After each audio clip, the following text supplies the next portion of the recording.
government, and it won't be anybody else's doing. It'll be their own. Koutou katoa, he mihi nui kia koutou. Thank you very much, Mr. Speaker. There is an expression for arrogance, I believe, in the reo Māori, tino whakahihi, and at the risk of being tino whakahihi, I'd like to say that I haven't heard of a referendum before that was instigated by a Prime Minister with no groundswell of public support, no group of people who had lobbied, developed, created or called for it. There may have been one. Maybe tino whakahihi in saying that. But I think it's very unusual for this referendum to be imposed upon us because there was one person's idea. And when that person is the leader of the country, you've got to ask, why are they doing it? Because one of the reasons why this is such a faltering, confused bill and a faltering, confused process is that there isn't a call for it.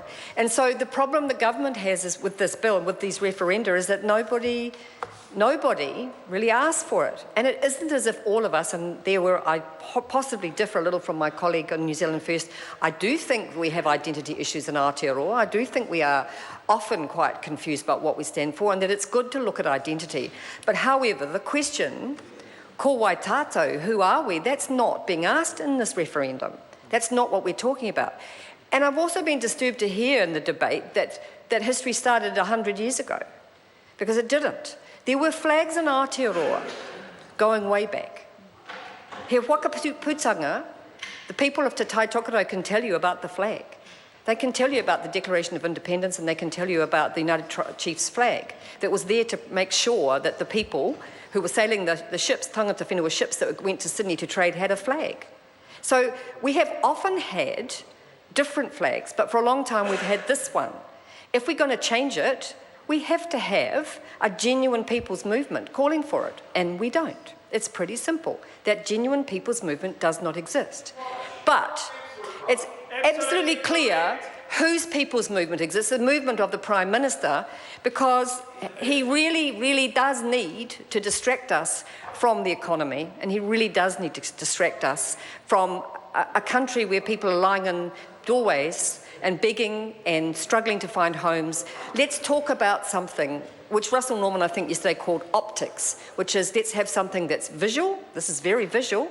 Let's distract ourselves with a picture, and we can all look at it online. I'm sure lots of people have looked at it because it's fun to look at pictures. But actually, that's not what our identity as a nation is about. Our identity of a nation is about constitutional debate. We are supposedly having a constitutional debate, but I haven't heard the Prime Minister talk about it for a very long time. He's talking about a referendum.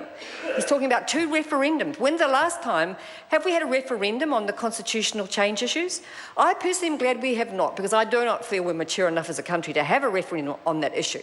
But actually, at least it's a real issue. The status of Te Tiriti o Waitangi in Aotearoa is a real issue. What flag to have comes after you've resolved that issue. It is the cart, and a very, very vanity cart, before a very, very complex horse.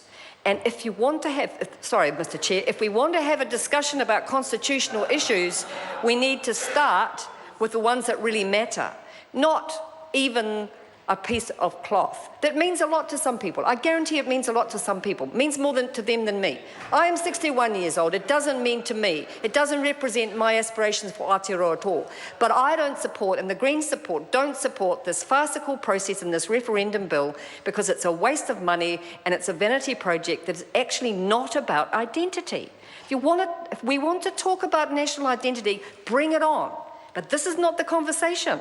Minister, this is not about national identity. National identity is not about what design you have. It's about who we are. He aha. It's about what is really going on in the country. It's not about the design. We have not had the conversation that you claim to be at the end of.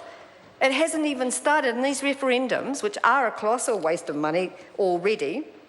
And I do feel sorry for the very genuine people who went around the country and led the meeting consultation. I mean, how many people in this House has enjoyed going to a meeting where there's hardly any people and no one wants to know? I've been to a few, and I'd imagine that most of us have been to a few.